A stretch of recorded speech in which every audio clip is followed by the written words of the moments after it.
타워 사령관 전진 기지배치가 완료되었습니다. 원성은 대단한 녀석들이 계속해서 병력을 내고 있습니다. 우리가 빨리 처리하지 않으면 적에게 먹이만 주는 꼴이 될 겁니다.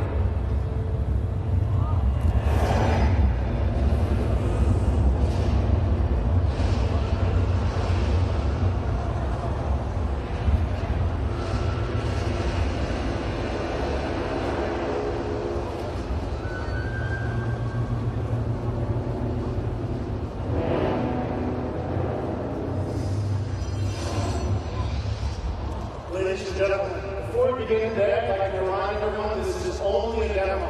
This is work in progress. We've got a lot of battles ahead of us. Nothing we're going to see today is final. We're going to begin today with a look at these Starcraft zealots. This is a unit from the original game.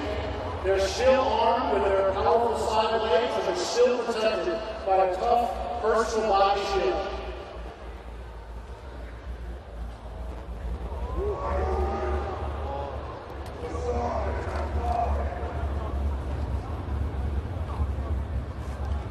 Starcraft2, the Zealot has a special charge ability. This allows them to close quickly with his enemies.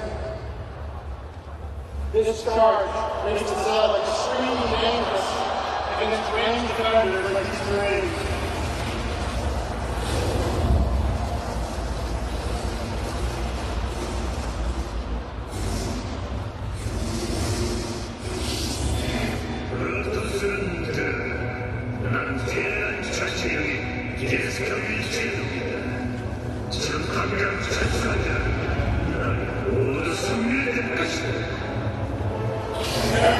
Bringing in their siege tanks, this is a classic Starcraft unit, and it's a classic Terran defensive position.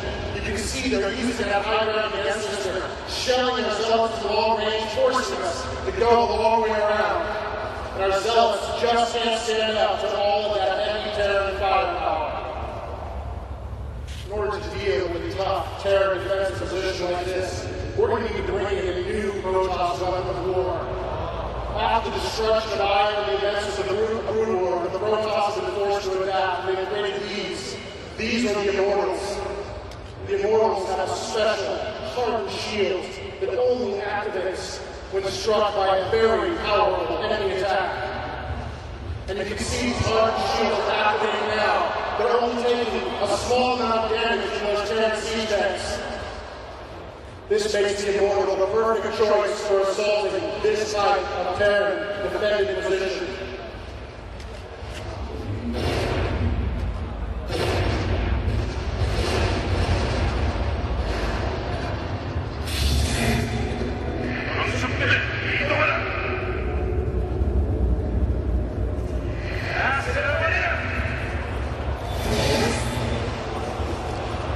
The Terrans are sending their Reapers against us. This infantry unit is armed with 2 pistols and uses jump pack to avoid certain types of terrain. Their pistols are too small to activate the hard shield of the Immortal. This makes the Reaper the perfect choice for hunting down and destroying these tough Protoss troops.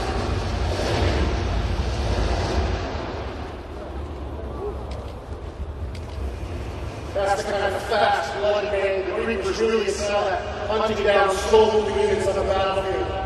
In addition, the Reapers can use their jump packs to be very effective base raiders. And once inside the Protoss base, the Reapers will usually go for our pylons.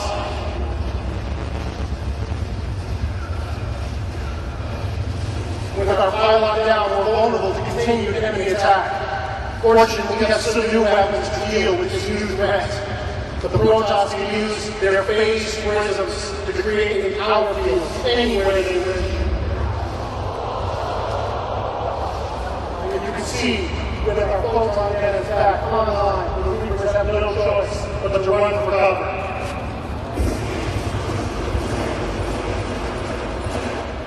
In addition to a number of new units, but the Protoss also have new mechanics.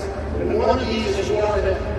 This allows the Protoss to create units anywhere they wish within pylon power. You can see here we're creating some Starcraft. This is a new type of Dark Dragoon. It's a fast unit armed with a powerful cannon. The Stalker also has a special blink ability that allows them to teleport anywhere that you can see. This allows the Stalker to avoid certain kinds of obstacles.